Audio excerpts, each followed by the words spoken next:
اما بعد فاعوذ باللہ من الشیطان الرجیم بسم اللہ الرحمن الرحیم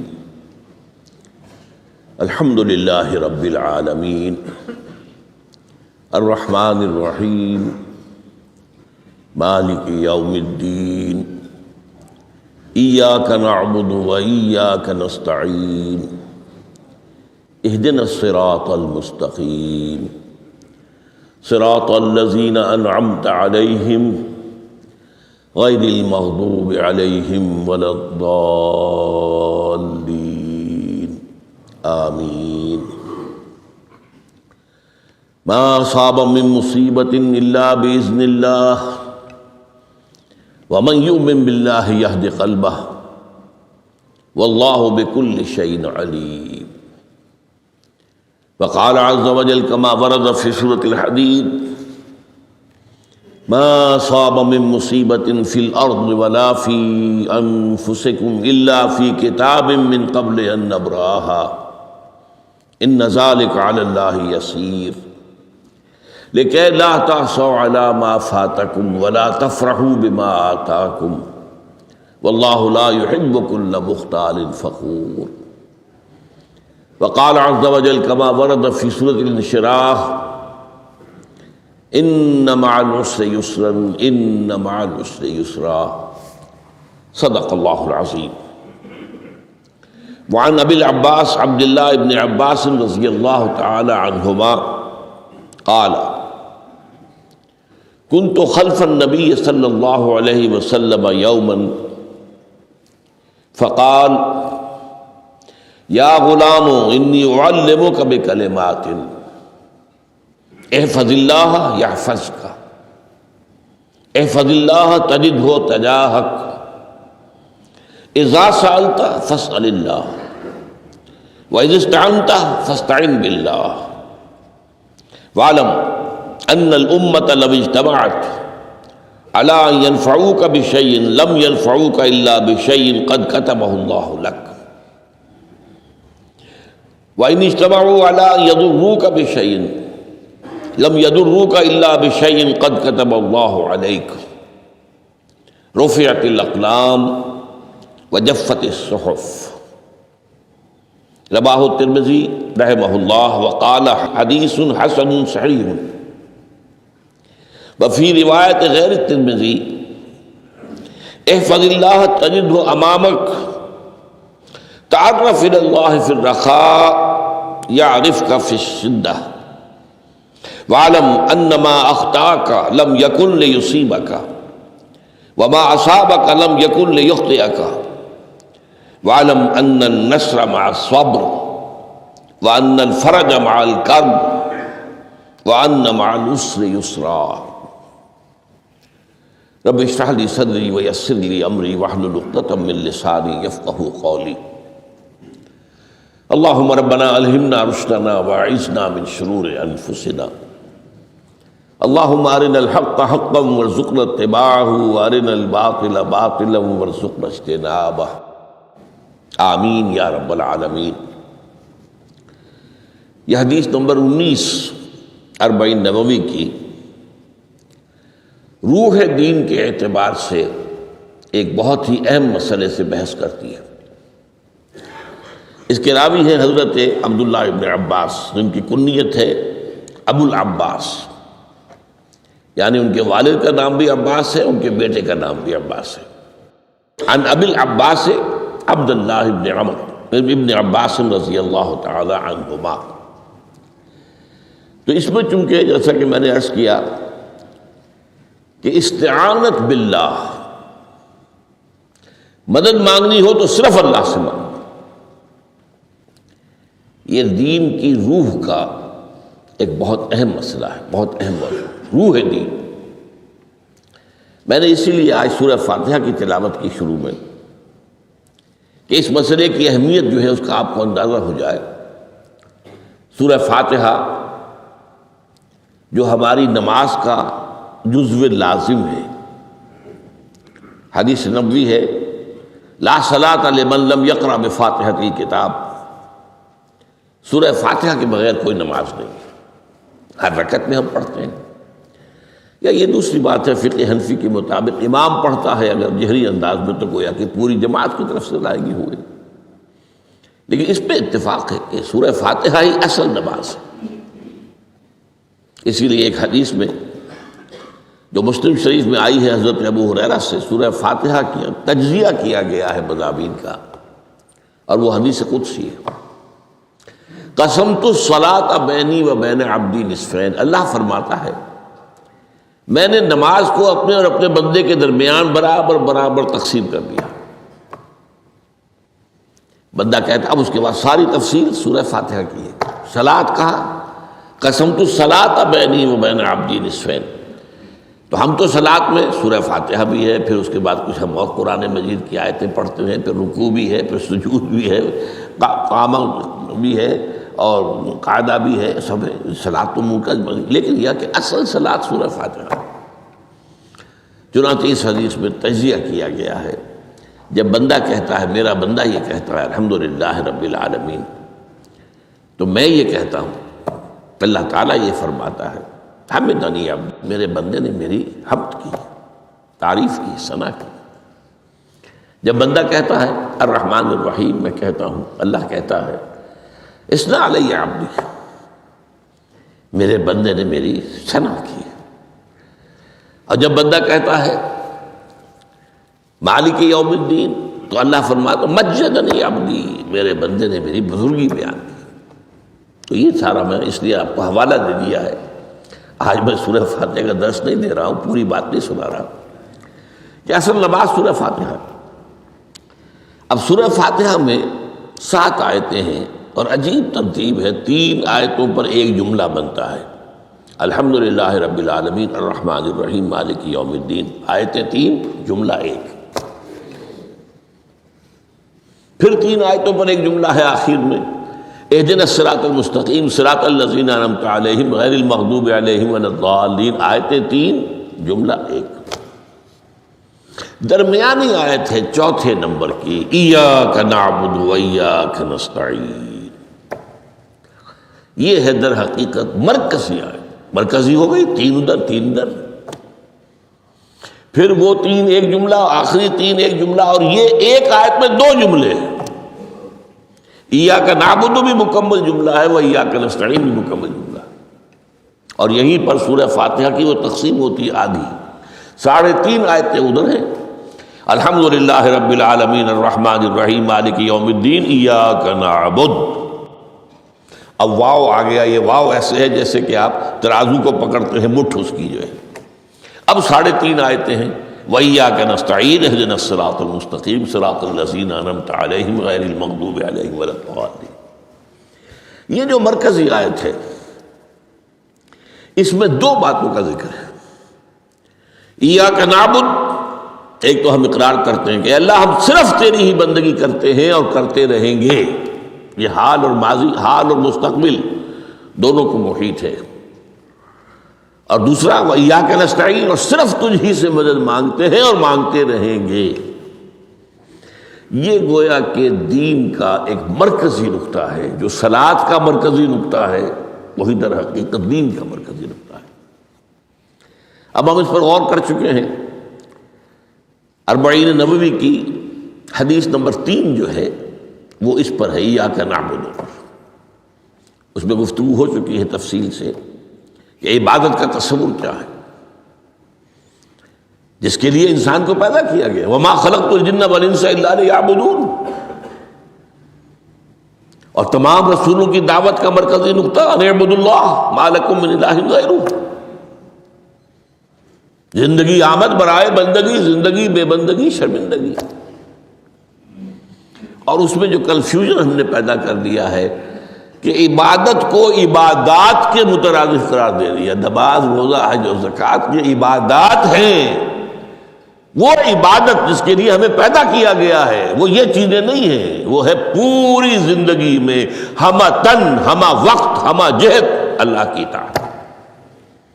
ہر وقت نماز تو نہیں پڑھی جاتی، ہر روز روزہ تو نہیں رکھا جاتا۔ یہ جو کہا کہ میں نے صرف تمہیں پیدا ہی اس لیے کیا کہ میری عبادت کرو، تو عبادت سے مراد یہ چیزیں نہیں ہو سکتی، یہ در حقیقت اس عبادت کے لیے سپورٹس ہے۔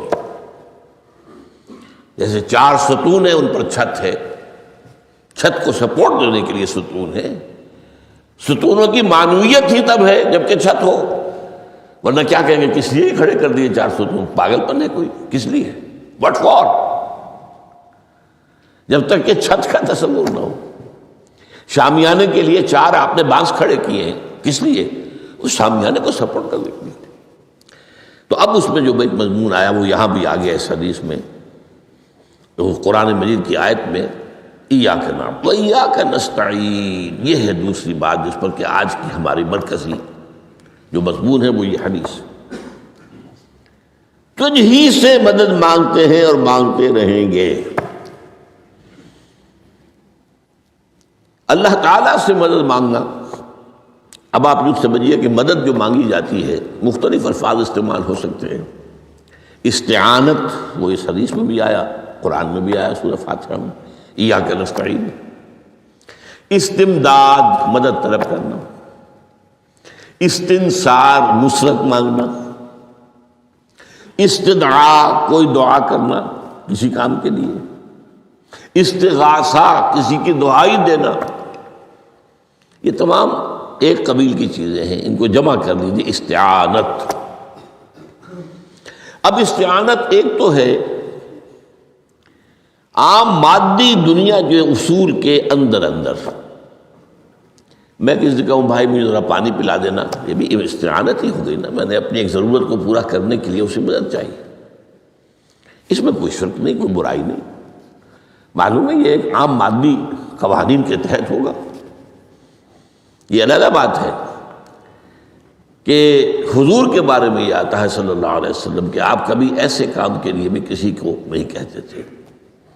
یہاں تک کہ اگر آپ سواری پر ہوتے تھے اور آپ کا جو کوڑا ہے وہ نیچے گر گیا تو آپ اپنی سواری کو بٹھا کر یا اتر کر خود کوڑا اٹھاتے تھے، کسی سے کہتے نہیں تھے کہ مجھے ذرا اٹھا دو.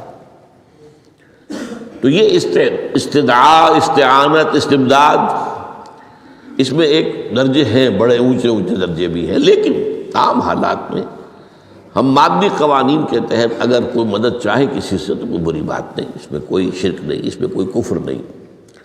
اگرچہ بعض حضرات کے نزدیک اس کا ایک درجہ ہے، وہ میں بعد میں بیان کروں گا. لیکن یہ کہ ماورائی انداز میں کسی غیر مرئی حقیقی یا موہومہ شخصیت سے مدد مانگنا، یہ شرک. غیر مرئی حقیقی فرشتے ہیں، غیر مرئی ہے حقیقی.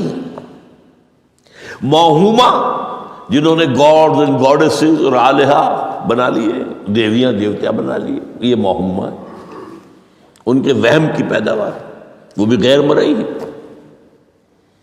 وہ انہوں نے تصویریں بنا دی ہیں پوجنے کے لیے، لیکن وہ یہ کہتے ہیں کہ یہ تصویریں جو ہم نے بنائی ہیں یا یہ مجسمے بنائے ہیں، بت بنائے ہیں، یہ صرف توجہ کے ارتکاز کے لیے ہیں تاکہ پورا مراقبہ کر سکیں، ہم اپنی توجہ کو مرکوز کر سکیں. ہمیں بھی پتہ ہے کہ ان بتوں میں کچھ نہیں ہے. ایک عام ہندو ہے بیچارہ، عام جاہل دیہاتی، وہ تو یہی سمجھتا ہوگا کہ اسی میں ہے سب کچھ، اس بت ہی کے اندر ہے. لیکن جو پڑھے لکھے ہندو ہیں، جو تعلیم یافتہ لوگ ہیں، ڈاکٹر رادھا کرشنن بہت بڑا فلسفی تھا، جو آپ کو معلوم ہے بھارت کا صدر رہا ہے، بہت بڑا فلسفی. تو اس کی ایک کتاب ہے انڈین فلسفی پہ، اتنی موٹی موٹی 2 جلدیں ہیں اور بڑی باریک ٹائپ کی. اس میں اس نے کہا کہ ہم ان بتوں میں کچھ نہیں سمجھتے، یہ تو صرف کنسنٹریشن، توجہ کو مرکوز کرنے کے لیے ہم نے ان کو بنا لیا ہے تاکہ ان کے ساتھ ایک ذہنی اور روحانی رشتہ قائم کرنے کے لیے اپنی توجہات کو مرکوز کر سکیں. بہرحال یہ میں نے بتایا، ایک ہے غیر مرئی حقیقی، ایک ہے غیر مرئی موہومہ. غیر مرئی حقیقی میں فرشتے بھی ہیں، معلوم ہے یہاں موجود ہیں، کرامن کاتبین ہیں، لیکن میں یہ نہیں کہہ سکتا کہ ذرا میری یہ مشکل دور کر دو. اس فرشتے سے میں مخاطب نہیں ہو سکتا، یہ شرک ہو جائے. حالانکہ ہمیں معلوم ہے فرشتہ ہے. فرشتے تو اس وقت ہمارے اس مجمع کو گھیرے ہوئے ہیں. حضور کی حدیث ہے، مجتمع قوم فی بیت من بیوت اللہ یتلون کتاب اللہ ویدارسونہ بینہم الا حفتہم الملائکہ وغشیتہم الرحمہ۔ جب بھی کبھی میرے گھروں سے کسی گھر میں میرے بندے جمع ہوتے ہیں قرآن کو پڑھنے اور سمجھنے کے لیے، سمجھنے سمجھانے کے لیے، تو فرشتے ان کے گرد گھیرا ڈال لیتے ہیں اور ان پر رحمت چھا جاتی ہے اور سکینت ان پر آسمان سے نازل ہوتی ہے، اور اللہ تعالیٰ ان کا ذکر کرتا ہے فی من عندہ۔ دیکھو اے فرشتو، تم تو کہتے تھے نا کہ اے اللہ تو یہ خلیفہ بنانے چلا ہے آدم، یہ تو دنیا میں فساد مچائے گا، دیکھو وہ میرے بندے وہ کیا کر رہے ہیں۔ اللہ تعالیٰ ذکر کرتا ہے ان کا اپنی اس مجلس میں، وہ جو ملأ اعلیٰ کی مجلس ہے، جو اللہ تعالیٰ کے قریب ترین جو فرشتے ہیں ان میں۔ تو فرشتے ہیں لیکن مدد نہیں مانگی جا سکتی۔ اسی طرح اب ذرا مسئلہ دوسرا وہ مختلف ہی ہو جائے گا۔ میں نے پہلے وہ بات کی جس میں اختلاف کا امکان ہی، فرشتے تو ہیں، ان پر ہمارا ایمان ہے، اور اصل میں ایمان بالملائکہ ہی کی شکل بگڑی ہے، یہ جو گاڈز اور گاڈیسز بنا لیے گئے اور دیوی اور دیوتا بنا لیے گئے اور آلہہ بنا لیے گئے، ملائکہ ہی کی۔ ملائکہ کو اللہ نے ایک ایک کام کے اوپر معمور کیا ہوا ہے، یہ پہاڑوں کا فرشتہ ہے، یہ بارش کا فرشتہ ہے، یہ فلاں کا فرشتہ ہے۔ انہوں نے انہی کو دیوتا بنا لیا، بس غلطی کیا لگی کہ ان کا کوئی اختیار بھی ہے۔ ہمارا ایمان کیا، فرشتوں کا اختیار کوئی نہیں۔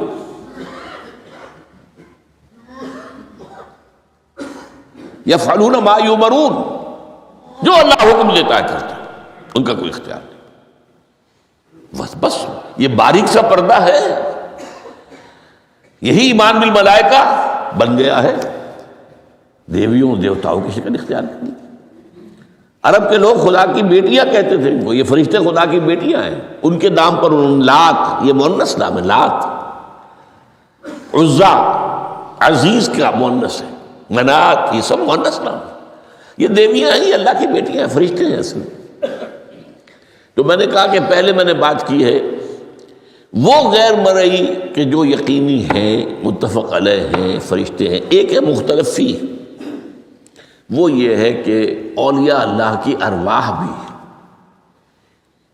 ان کو بھی یہ، اگر یہ قول امام الہند شاہ ولی اللہ دہلوی کا نہ ہوتا تو میں کبھی اس کو تسلیم نہ کرتا۔ ان کا قول ہے کہ اللہ تعالیٰ اپنے جو بڑے محبوب بندے ہوتے ہیں ان کے انتقال کے بعد ان کی ارواح کو بھی فرشتوں کے جو درجہ اسفل ہے، سب سے نچلے درجے کے جو فرشتے ہیں ان میں شامل کر دیتے ہیں، اور اللہ کے احکام کی جیسے تنفیذ وہ فرشتے کرتے ہیں وہ بھی کرتے ہیں۔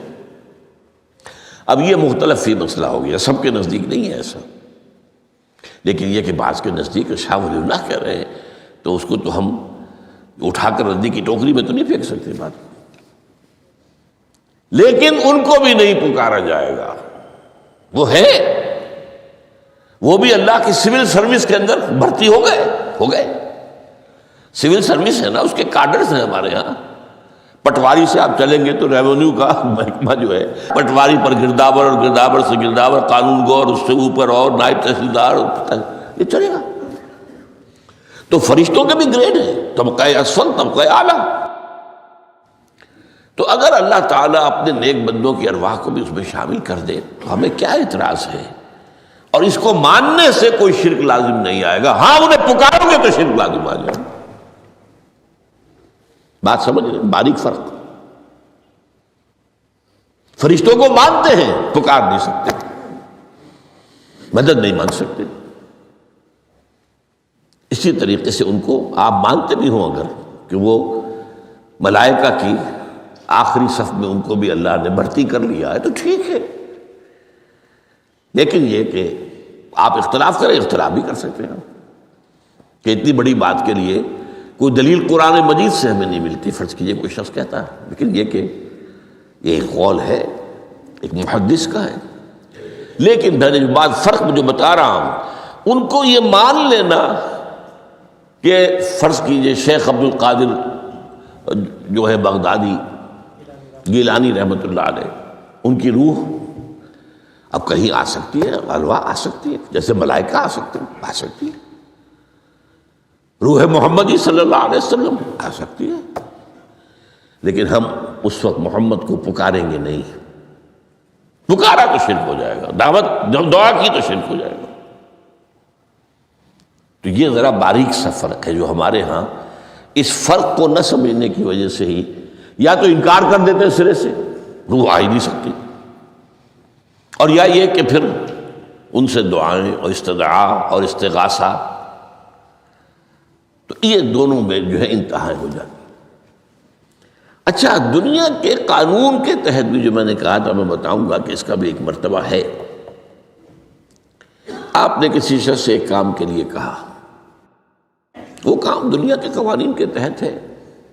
فرض کیجیے آپ کسی سے کہتے ہیں میری فلاں جگہ پر سفارش کر دیجئے، میرا یہ مسئلہ ہے، 100% درست ہے، لیکن یہ کہ فرض کیجئے کہ میرا جو مدعا علیہ ہے یا جو میرا مد مقابل ہے وہ چرب زبان ہے زیادہ، یا وہ اس نے کوئی لمبی چوڑی سفارش جو ہے فراہم کر دی ہے، تو آپ بھی میری بات رکھ دیں۔ وہاں قرآن مجید میں آیا ہے، سورہ نساء، من یشفع شفاعۃ حسنۃ، اچھی شفاعت کرنا، صحیح بات، تو اس کے اندر اللہ تعالیٰ نے اجر و ثواب رکھا ہے۔ اب آپ نے ایک دفعہ کہا، اس نے نہیں کیا، دوسری دفعہ کہا، نہیں کیا، پھر کہا، تو یہ میں ایک بزرگ کا قول آپ کو بتا رہا ہوں کہ یہ شرک ہو جائے گا۔ ایک دفعہ کہا ٹھیک ہے یہ سوال ہے، دوسری دفعہ کہا یہ بھی چلیے معاف، اب تیسری دفعہ، اس کا مطلب یہ کہ آپ نے یہ بات سمجھ لی ہے کہ آپ کا خیر اسی کے ہاتھ میں ہے، اور یہ شرک خفی ہو جائے گا۔ ٹھیک ہے، آپ نے کہا اگر وہ کر دے ٹھیک، کوئی اعتراض نہیں۔ تو یہ باتیں بھی سمجھنے کی ہیں، کیونکہ آدمی جو ہے اگر پیچھے پڑ جاتا ہے، کہتا رہتا، مطلب معلوم ہوا کہ اس کے ذہن میں یہ بات بیٹھ گئی ہے کہ تمہارا خیر جو ہے، تمہاری بھلائی اسی کے ہاتھ میں نہیں۔ بہرحال اس تمہید کے بعد اب ہم پڑھ رہے ہیں۔ حضرت ابن عباس فرماتے ہیں رضی اللہ تعالی عنہ، کنت خلف النبی یوما صلی اللہ علیہ وسلم، ایک دن میں حضور کے پیچھے تھا۔ اب پیچھے ہونے سے کیا مراد ہے؟ گمان غالب یہ ہے کہ سواری پر، جس کو ردیف بھی کہتے ہیں، واللہ عالم یہ بھی ہو سکتا ہے کہ چلتے ہوئے پیچھے پیچھے چل رہے ہیں، ادب کے ساتھ، چچا زاد بھائی ہیں لیکن عمر میں تو بہت چھوٹے ہیں، نوجوان ہیں۔ اس کیفیت میں حضور نے اب ان سے خطاب کیا، یا غلام، اے نوجوان، اے لڑکے کہا، اے لڑکے، اعلمک کلمات، میں تمہیں تلقین کرتا ہوں چند کلمات۔ اب یہ ہے حضور کا طریقہ تربیت و تعلیم و تزکیہ۔ وہاں کوئی مدرسے نہیں تھے، وہاں کوئی درس کی محفلیں تو نہیں ہوتی تھی، محفل تو ایک ہی ہوتی تھی ہفتے میں، اور وہ جمعے کا اجتماع ہے، باقی حضور کی صحبت ہے۔ فجر کی نماز کے بعد بھی آپ بیٹھے ہیں، صحابہ بھی بیٹھ گئے، کچھ گفتگو ہو رہی ہے، اسی میں تربیت، اسی میں تعلیم، اسی میں تزکیہ۔ وہ علیحدہ ذکر کے حلقے جو ہے وہ ضربے مارنے کے لیے یہ تو نہیں تھے، یہ تو بات کی ایجاد ہے، میں تو سب مانتے ہیں کہ یہ بات کی ایجاد ہے، یہ مصنوع چیزیں نہیں۔ بہرحال حضور نے اے لڑکے یا اے بیٹے، جو بھی آپ اس کا ترجمہ کریں، میں تمہیں چند باتیں سکھاتا ہوں۔ مطلب کیا ہے؟ وَعَلِّمُكَ كَلِمَاتٍ، توجہ سے سنو، غور سے سنو، حفظ جان بنا دو۔ احفظ اللہ یحفظک، پہلا کلمہ، اللہ کی حفاظت کرو وہ تمہاری حفاظت کرے گا۔ اب اس سے مراد کیا ہے؟ عام طور پر سمجھا گیا ہے کہ اللہ کے احکام کی حفاظت کرو، کوئی حکم ٹوٹنے نہ پائے، وہ تمہاری حفاظت کرے گا۔ اور ایک مفہوم یہ بھی ہو سکتا ہے، اللہ کو اپنے دل میں محفوظ رکھو، اس کی یاد سے اس دل کو، اس خانہ قلب کو خالی نہ ہونے دو۔ مستحضر رکھو اللہ کو اپنے دل میں، تو اللہ تمہاری حفاظت کرے گا، اللہ تمہیں یاد رکھے گا۔ اور حدیث قدسی میں یہ الفاظ آئے، میرا بندہ جب مجھے اپنے دل میں یاد کرتا ہے میں بھی اسے اپنے دل میں یاد کرتا ہوں۔ جب میرا بندہ کسی محفل میں میرا ذکر کرتا ہے میں اس سے کہیں بہتر محفل میں اس کا ذکر کرتا ہوں۔ اللہ کی محفل تو ملائے اعلیٰ کی ہے، ملائکہ مقربین کی ہے۔ وہ جو امیر خسرو کا شعر ہے وہ پتہ نہیں کس کیفیت میں انہوں نے کہا ہے، خدا خود میر محفل بود اندر لامکاں خسرو، محمد شمع محفل بود شب جائے کہ من بودم۔ اے خسرو، رات میں جہاں تھا وہ رات کوئی کیفیت تھی جو گزری ہے، وہ ایک لامکان کی محفل تھی۔ اب مکان نہیں ہے، لامکان ہے، مادی نہیں ہے وہ۔ اس کی محفل میں میر محفل اللہ تھا اور شمع محفل محمد تھے صلی اللہ علیہ وسلم۔ خدا خود میر محفل بود اندر لامکان خسرو، محمد شمع محفل بود شب جائے کہ من بودم۔ بہرحال اللہ کو تم اپنے دل میں مستحضر رکھو، اللہ تعالیٰ تمہیں بھی یاد رکھے گا۔ دوبارہ فرمایا احفظ اللہ تجدہ امامک تجاہک، اللہ کو یاد رکھو تو اپنے سامنے موجود پاؤ گے، جب چاہو دعا کرو۔ وہ جو بات کہا ہے کہ دل میں ہے، جب چاہو مخاطب ہو جاؤ۔ دل کے آئینے میں ہے تصویر یاد، جب ذرا گردن جھکائی دیکھ لی، کہیں دور تو نہیں ہے۔ نحن اقرب الیہ من حبل الورید، تمہارے دل میں اللہ ہے تو کہاں جا رہے ہو اس کو ڈھونڈنے کے لیے؟ اپنے دل میں۔ وہ جو بے دل نے کہا ہے ستم استگر ہوست کا شبد کہ بے سیر سر و سمندرا، تجھے غنچہ کم نہ دمیدہ در دل کشا بچمندرا۔ بڑے ستم کی بات ہے کہ تمہارا دل کہتا چلو ذرا باغیچے میں چلو، پھولوں کی سیر کرو، یہ گلاب کا پھول ہے، یہ موتیا ہے، یہ سیر۔ ستم است، بڑے ستم کی بات ہے۔ کیوں یہ ستم، کیا ہو گیا اس میں؟ ستم است گر ہوست کا شد، تمہاری خواہش تمہیں کھینچتی ہے کہ بے سیر سر و سمندرا، سر و سمن ذرا ان کی سیر کرنے کے لیے آؤ۔ تجھے غنچہ کم نظر، تو خود ایک غنچہ ہے، تو خود ایک پھول ہے، اللہ کا بنایا ہوا اشرف المخلوقات۔ وہ اشرف المخلوقات سے بڑا کوئی پھول ہو سکتا ہے؟ تجھے غنچہ کم نہ دمیدہ در دل کشا، اپنے دل کا دروازہ کھولو، بچمن درا، اس کے اندر جو چمن آباد ہے وہ کیا ہے؟ روح ہے۔ دل مسکن ہے قلب، قلب مسکن ہے روح کا۔ تو احفظ اللہ تجدہ امامک یا تجاہک، اپنے سامنے موجود پاؤ گے۔ اذا سالتا فاسأل اللہ، اب آ گیا وہ مرکزی مضمون۔ دیکھو جب مانگو اللہ سے مانگو، غیر اللہ کے سامنے ہاتھ دراز کرو ہی مت۔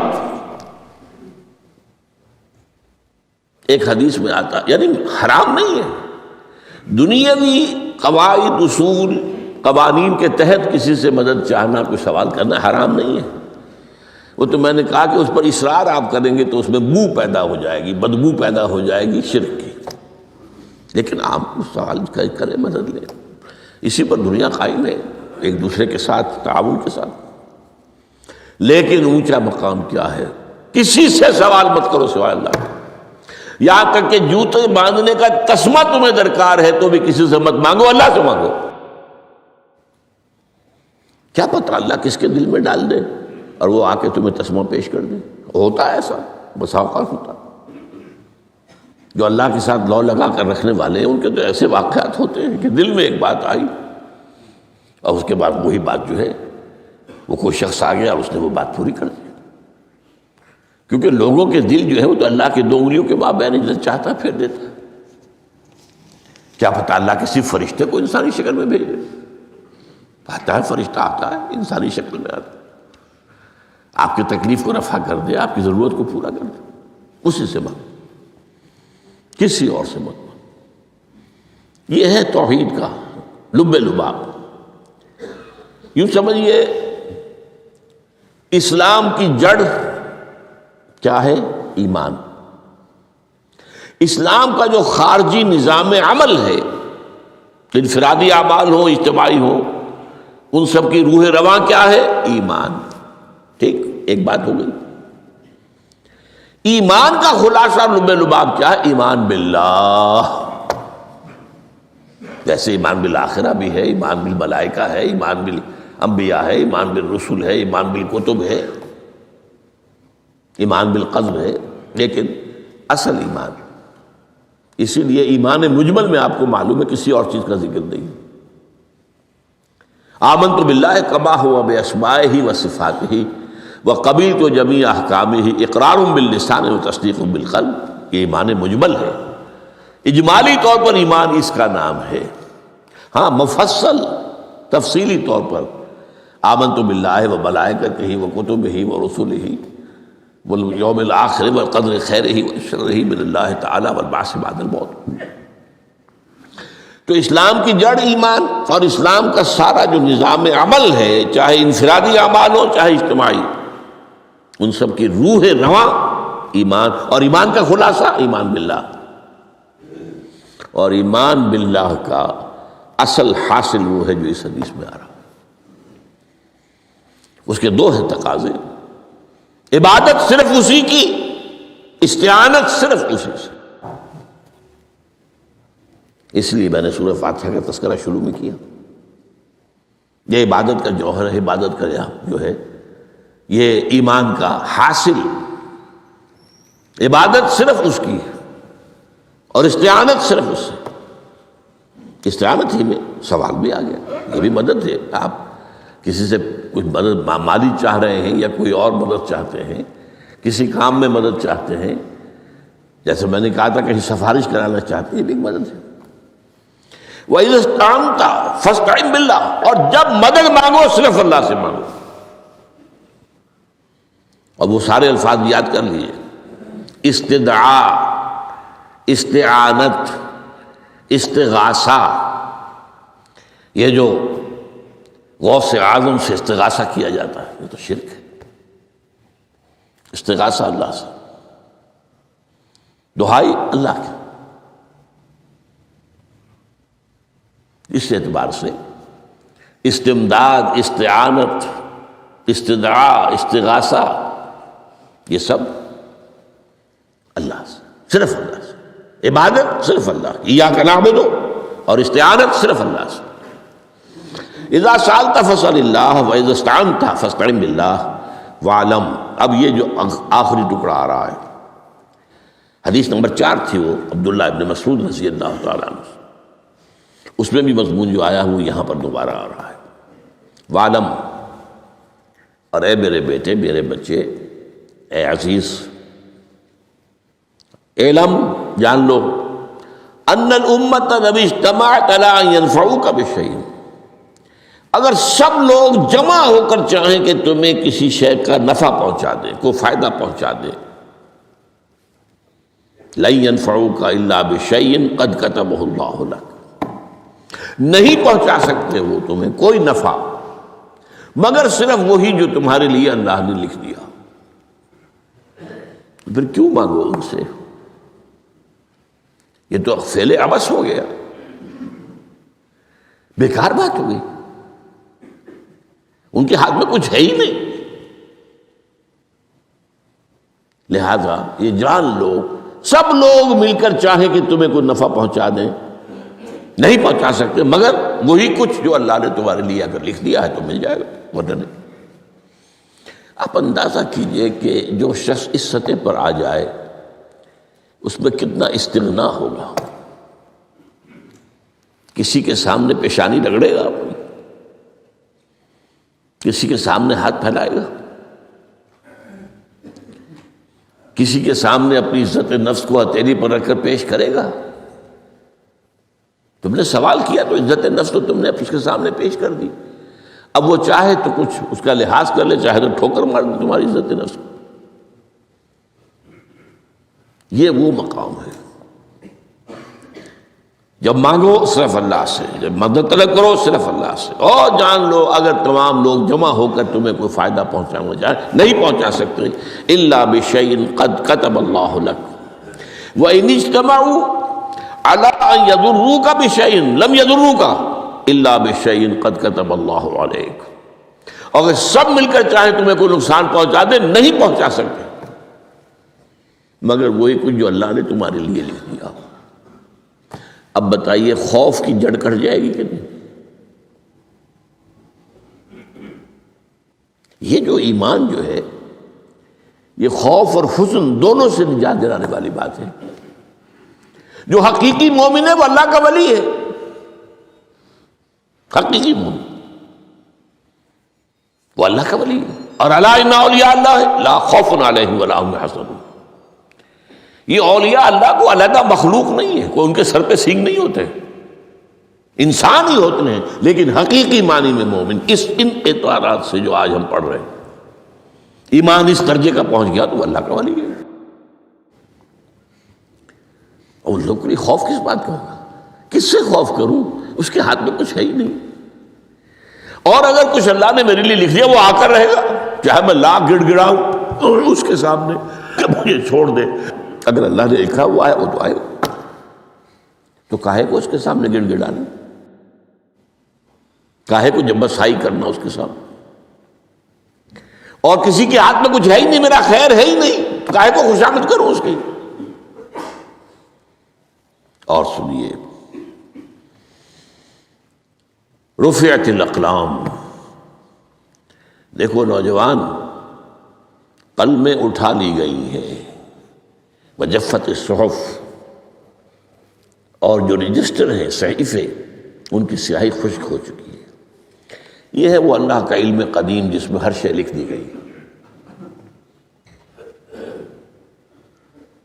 اس کی قلم اٹھا لیے گئے. وہ جیسے آپ کو معلوم ہے امتحان ہوتا تھا، 3 گھنٹے ختم ہو گئے، اسٹاپ رائٹنگ، بس اب قلم رک جانا چاہیے. وہ قلم تو تقدیر کا کاتب جو ہے وہ قلم اس کا اب اٹھا لیا گیا، اور جو صحیفے جن پر کہ لکھا گیا وہ خشک بھی ہو گئے. یہ تو روایت ہے جو امام ترمذی نے جس کو روایت کیا، یہ متن ان کا ہے جو ہم نے پڑھا ابھی، اور ان کا قول یہ ہے کہ یہ حدیث حسن صحیح ہے. لیکن یہی روایت اور انہی راوی سے عبداللہ ابن عباس سے رضی اللہ تعالیٰ عنہما اور بھی محدثین نے کی ہے. تو اس میں سے ایک اور متن جو ہے وہ یہاں پر امام نووی نے دے دیا ہے. احفظ اللہ تجدہ امامک، یہ تو پہلا وہ ٹکڑا تھا. وقت تجاہک تھا، یہاں امامک ہے، مطلب ایک ہی ہے، اپنے سامنے پاؤ گے. اللہ کی حفاظت کرو، اللہ کو دل میں، اللہ کی یاد کو محفوظ رکھو، گویا کہ اللہ کو مستحضر رکھو. ذکر اللہ کے معنی کیا ہے؟ استحضار اللہ فی القلب، یہ ذکر اللہ ہے. جنہیں ہم ذکر سمجھ بیٹھے ہیں وہ ذکر کے ذریعے ہے. اقیم الصلاۃ لذکری، نماز قائم کرو میری یاد کے لیے. نماز ذریعہ ہے یاد کا. یہ علیحدہ بات ہے کہ آپ نے 17 رکعتیں بھی پڑھ لی ہو جو عشاء کی اور یاد آپ کو آئی ہی نہیں کوئی. آپ تو ایک میکینیکل انداز میں جو ہے وہ اٹھک بیٹھک کر رہے ہیں اور آپ کی زبان سے کچھ بھی نکل رہا ہے، تو اس کا آپ کے شعور سے، دل کی گہرائی سے کوئی رابطہ ہے ہی نہیں. وہ ذکر تو نہیں ہوا. ہاں نماز فرض تھی وہ ادا ہو گئی، آپ کی فرض ادا ہو گئی. تو جنہیں ہم نے ذرائع، جنہیں ذکر سمجھا وہ ذرائع ذکر ہے. اللہ اللہ سبحان اللہ سبحان اللہ زبان سے، یہ تاکہ اس کے نتیجے میں وہ ذکر حاصل ہو جائے. استحضار اللہ فی القلب، ذکر کے معنی ہے استحضار اللہ فی القلب. تعرف الی اللہ فی الرخاء، اور دیکھو کشادگی کے وقت میں تم اللہ کو یاد رکھو، اللہ کی طرف رجوع کیے رہو، بھول نہ جاؤ. وہ نہ ہو جو کبھی کہا تھا، بہادر شاہ ظفر کے اشعار میں سے بہت زور کا شعر ہے. ظفر آدمی اس کو نہ جانیے، چاہے کتنا ہی ہو فہم و ذکا، جسے عیش میں یاد خدا نہ رہی، جسے تیش میں خوف خدا نہ رہا، وہ ہے کشادگی کی حالت میں، جبکہ تمہارے لیے کشادگی ہے، اللہ کی طرف رجوع کیے رکھو۔ یعرف کا فی الشدہ، تو اللہ اپنی توجہ تم پر رکھے گا شدت کے وقت میں، جب تمہیں کوئی تکلیف ہے، اس تکلیف کو تم پر آسان کر دے گا۔ تکلیف تو آنی ہے، لکھی ہوئی ہے، وہ تو آئے گی، لیکن یہ کہ اللہ تعالیٰ اس کی شدت کو، ایک ہی چیز ہے جس کو ایک انسان بہت شدت کے ساتھ محسوس کر رہا ہے، دوسرا آدمی اتنا نہیں محسوس کر رہا ہے، احساس کا معاملہ ہوگا نا۔ وہ تو اصل میں اگر انسان کی نروز کٹی ہوئی ہے تو احساس ہوگا ہی نہیں، سرے سے ہی نہیں ہوگا۔ تو اس اعتبار سے اللہ تعالیٰ تمہارے لیے اس شدت کی کمی کر دے گا۔ وَعْلَمْ أَنَّمَا أَخْطَأَكَ لَمْ يَكُنْ لِيُصِيبَكَ، اور جان لو جو چیز تم سے چھوٹ گئی ہے، رہ گئی ہے، وہ ہرگز تمہیں ملنے والی نہیں تھی۔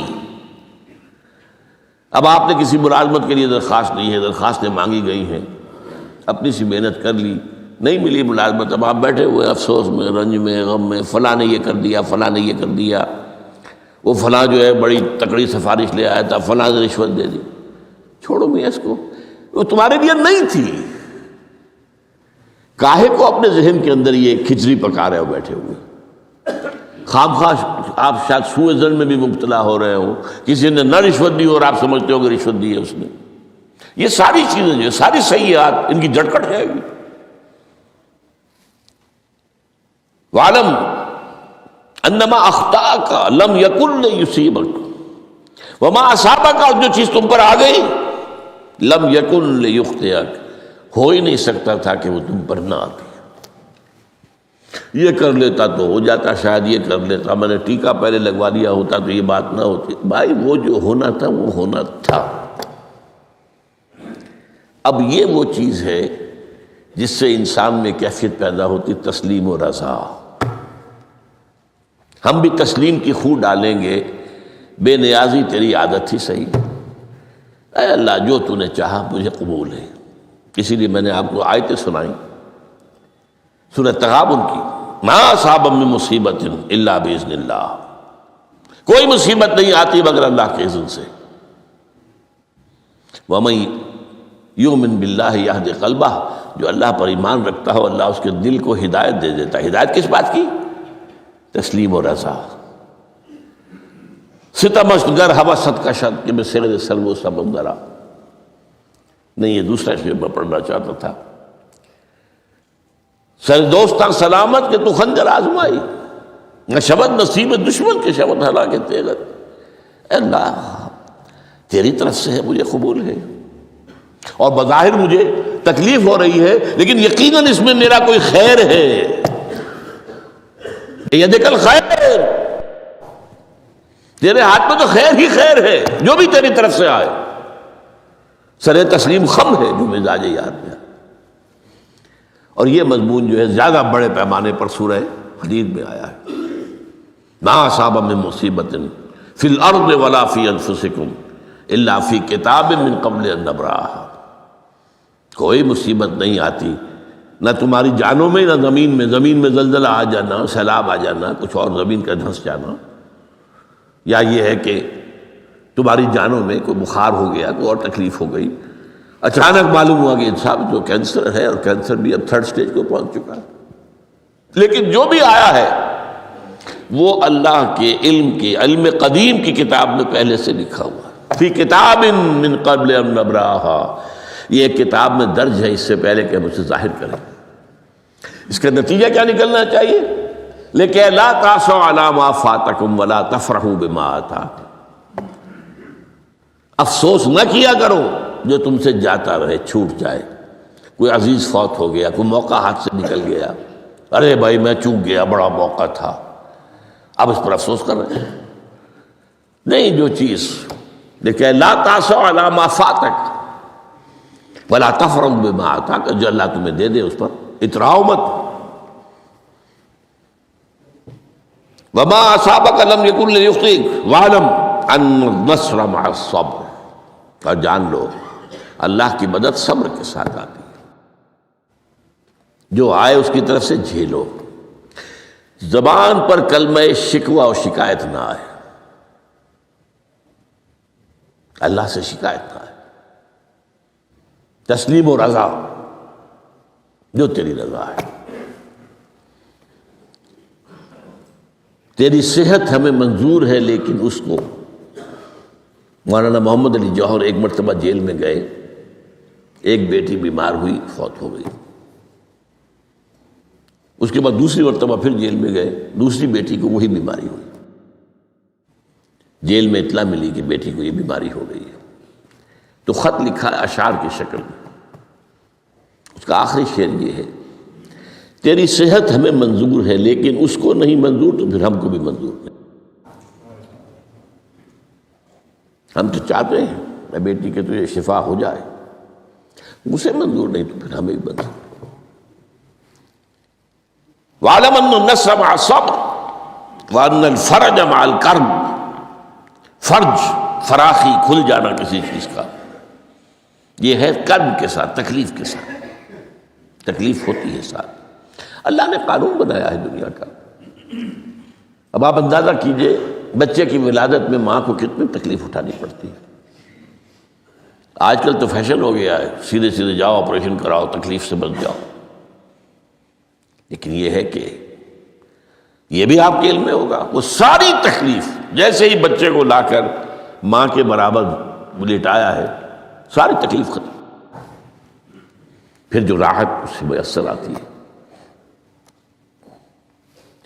ان الفرج مع الکرب وان مع العسر یسرا، اسی لیے میں نے وہ آیتیں بھی پڑھی تھی، ان مع العسر یسرا ان مع العسر یسرا۔ اس دنیا میں یہ اللہ نے نظام بنایا ہے، سختیاں جھیلنی ہی ہوں گی۔ لقد خلقنا الانسان فی کبد، ہم نے انسان کو پیدا کیا مشقت کے اندر، مشقت تو کرنی پڑے گی۔